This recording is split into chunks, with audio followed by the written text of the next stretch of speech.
I am most happy and grateful for the opportunity you have given me to meet you all this evening.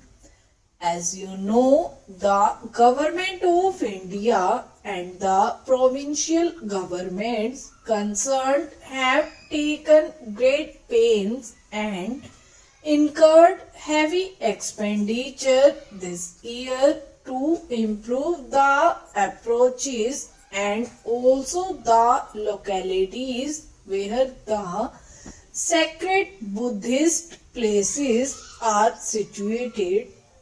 The total amount spent may add up to a crore of rupees in the course of this year. That indicates the interest which the Government of India and the people of India are taking in Buddhism and its sacred places. You have been good enough to mention some points which I shall have looked into. I will try to see that as far as possible no complaints are left unattended. You have mentioned Bodh Gaya. I have been personally connected with the Bodh Gaya affair for a pretty long time. More than 25 years ago, a deputation of Buddhists from Ceylon and Burma came here. It wanted to have control of the Bodh Gaya temple. At that time, though the Congress had nothing to do with the government, it took up the matter and appointed a committee to make suggestions as to how best the Bodh Gaya temple could be managed in the interests of all and to the satisfaction of the Buddhists. The committee of which I happened to be secretary at the time recommended that the management of the temple should be placed in the hands of a committee on which Buddhists as well as Hindus should be represented. That was because the Hindus also worship the Buddha. Their method of worship may differ from that of the Buddhists, but they held Lord Buddha in great veneration as one of the avatars. We could not do anything at that time as there was a Mahant in actual possession of the temple and he did not agree to part with his right. In 1937, however, when the Congress for the first time formed government in Bihar, it took up the question of the appointment of a temple committee once again. Unfortunately, however, the ministry lasted only a short time and nothing much could be achieved. In 1946, the Congress again came to power. The matter was then reopened and a law was passed by virtue of which the management of the temple was taken away from the Mahant. You have said in your address that there is no suitable platform for offering lights in the temple. I do not see any difficulty in meeting this request.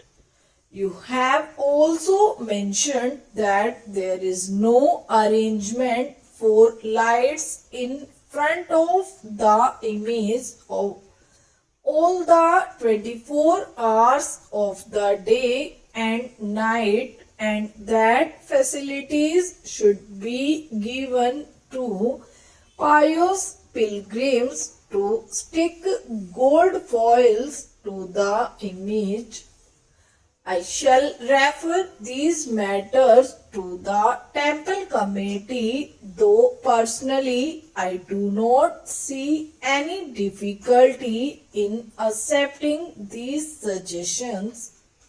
You have also said that you require land for building dharamshalas and rest houses for pilgrims who come for worship. I believe that in all these places, including Bodh Gaya, some dharamshalas have been built which are pretty big and well furnished. Some houses have also been built by the well-to-do people. If more dharamshalas are needed, they can certainly be built with the help of philanthropic organizations and individuals. Being a thickly populated area, the availability of land may present some problem, but the government can always acquire land for an essential purpose. About Kushinara, you said that you saw some people digging out bricks from the stupa. As you know, all sacred places, including Kushinara, have been taken over by the archaeological department. They are therefore protected monuments, and anyone found damaging them is liable to prosecution under the ordinary law of the land. You have also mentioned that there should be facilities for the study of the Tibetan language and its ancient literature.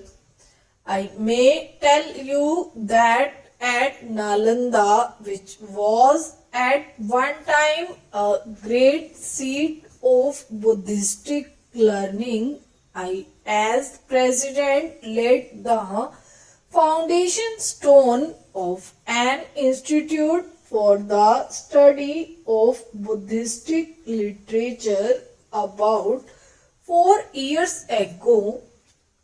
Since then, the institute has started functioning, and some 30 or 40 students from various countries are already engaged in research work there. I do not know whether there are any facilities in this institute for the study of Tibetan literature, but I shall refer this matter to the director and see whether anything can be done to encourage the study of Tibetan by the students as also of Indian languages by Tibetans and others. Regarding the other small matters mentioned in your address, I would request you to give me the points in writing so that I might ask the authorities concerned to look into them.